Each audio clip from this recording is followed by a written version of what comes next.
organization strangely named after Thanos? Or was Thanos named after them? A plot in the dark to eliminate the world's population that makes Infinity War look like a squabble. Who will win in a fight, Thanos or the Illuminati? It's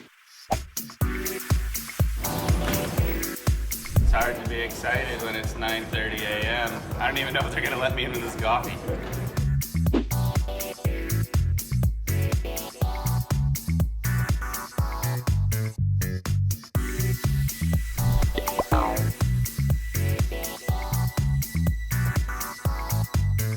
Hi, welcome to another episode of Edge of Wonder. I'm your host, Ben. And this is Rob, and we just saw the Infinity Wars.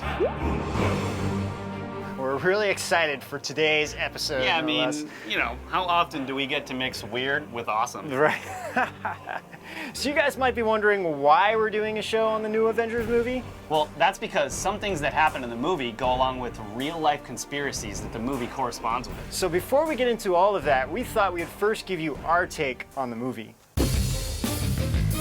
Actually, I thought it was pretty good. Yeah. Generally, Pretty good? Pretty good. It was. I really thought good. it was pretty awesome. I'm kind of sensitive to when things don't really work out or make sense in movies, but I didn't get that feeling too much in this. I think the most crucial part, the first 5 minutes. Yeah, do not miss the first 5 minutes. If you miss the first 5 minutes, then Might be 10 minutes. go back and get a refund or wait till the next movie. That movie starts off With a bang. insane and then just maintains insanity the entire pretty time. much. I would say so. One of too. the things I loved about the film Yeah. was how funny it was. Yeah. So like they were really able to mix in humor in this. Doctor Strange. Oh, you're using your made-up names. Then I am Spider-Man.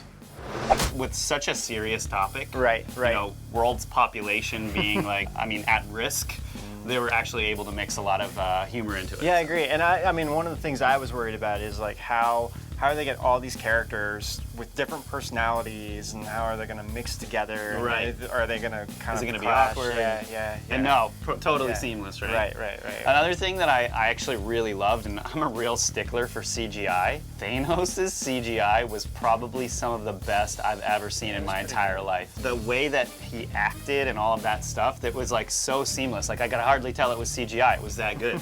The acting on it was really good. Yeah, it was I mean, phenomenal. I thought the script was well written, the plot pretty seamless. Like the way Totally. everything was, the action scenes are probably some of the best action scenes in any Marvel movie. A couple characters, seeing them on screen and seeing how the two characters like interact with each other with their personalities. It was actually, fun. actually, there's a couple different characters like Yeah. that. It was really fun to watch. And the ending of the movie too. I mean, I'm not giving anything away, but it was. I had no idea actually how this movie was going to end. So, maybe we should kind of talk about why we're doing this and related to our show. Yeah, what we found that's weird and interesting for you guys. So first off, did you guys know that there's a Greek mythological figure named Thanatos who is said to be the personification of death? Thanos is actually a Greek name that means immortal. You can be in Greece and your parents can name you Thanos. So Thanatos is mentioned in Homer's Iliad.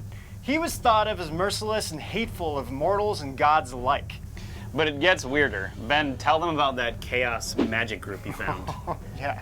Okay, so we found this group called the Illuminates of the Thanateros. So it's a cult society founded in 1978 that pursues chaos magic. You know, they're probably just dorks in a circle wearing hoods and pretending they can beat up Harry Potter on his best day. That's what it sounds like on the surface, but many occult practices use this in the beliefs, and it seems harmless, but when you really dive deeper into this, it's the order out of chaos. So this is now like where the Illuminati, the New World Order, shadow government comes into play, right? Right. They believe that in order for anything to be created, there has to be chaos first. Right, so let's mess up our room to clean it. Makes sense, because only by destroying my room can it become clean again, right? But anyway, this is the whole thing. They want to destroy the world, and now comes like pretty much every conspiracy you have in the book. By orchestrated wars, destroy the environment, our water, food supplies, GMOs, weaponized disease. And then there's eugenics. Right. And So then eugenics is the science of purposeful breeding to bring harmony via desirable, heritable characteristics to society and the world.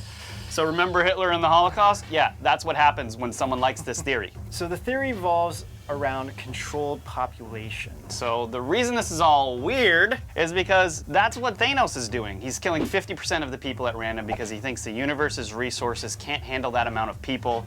It's ridiculously bad. But purposeful poisoning, setting up conflicts, so there are deaths, purposeful making people in the population sick so they die.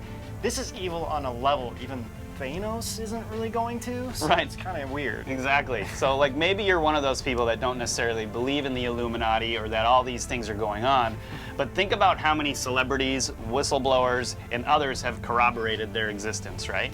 I think it's better to talk about it, have it in our consciousness. At least it's there.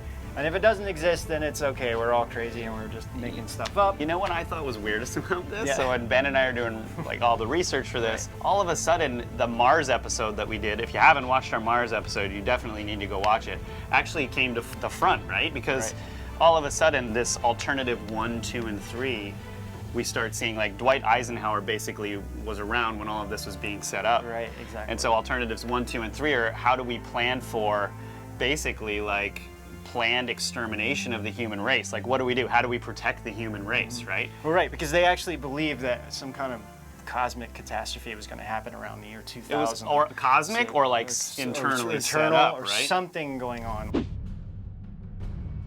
Kind of going back to wrapping it up now of like Thanos Yeah. and everything. I mean, this is the whole thing with Thanos was doing about the Right. eugenics. He wanted to kill off half the universe because it's like The universe's resources weren't Right. enough to like basically provide for all of those people. So his theory was you just wipe these people out. And his whole idea, and this is what's messed up, right, is he felt like getting all of those gems to have complete power and be able to do that was merciful towards all of these beings that he was going to kill. right, He- because he's saving the other half. Yeah, we found a lot of things corresponding with a lot of things going on in the Avengers, which Ben and I were really surprised about. And even like when you start digging into it, like what each one of those characters represent and how, and then what Thanos represents, there's a lot of things that relate to There actually is. what we're seeing going on Yeah. around here. All right, so spoiler alert, any of you people that haven't seen the movie yet, you can kind of go now, but don't forget to subscribe before you do that, and get the notifications as well. I always forget to mention that. Oh yeah. So yeah. Ben and I are going to talk for a couple of minutes about what the ending meant to us. Right. Basically, the way that was left, everyone's dead.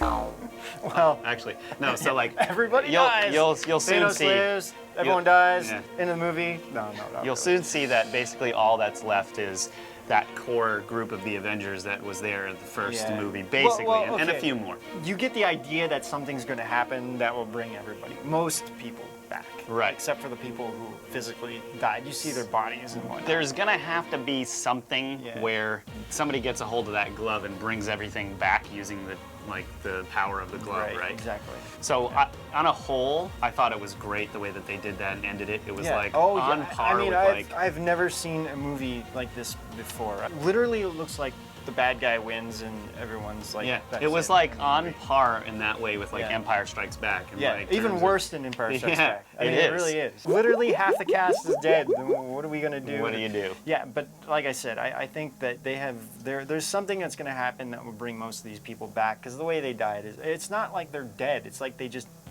disappeared. Yeah, they dissolved. dissolved. So it's Yeah. like something's gonna happen.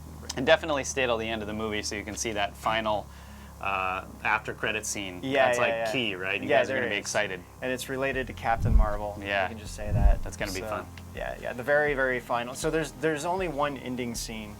I mean, Yeah. I'm sure who's ever watching this now, you guys probably have already seen the movie. So Okay, well that wraps up our episode on the Avengers Infinity Wars and Yep. how it relates to the Illuminati. yeah, So don't forget to hit like and subscribe. We definitely need your support. for sure, you guys. And until then, we'll see you out. On the Edge.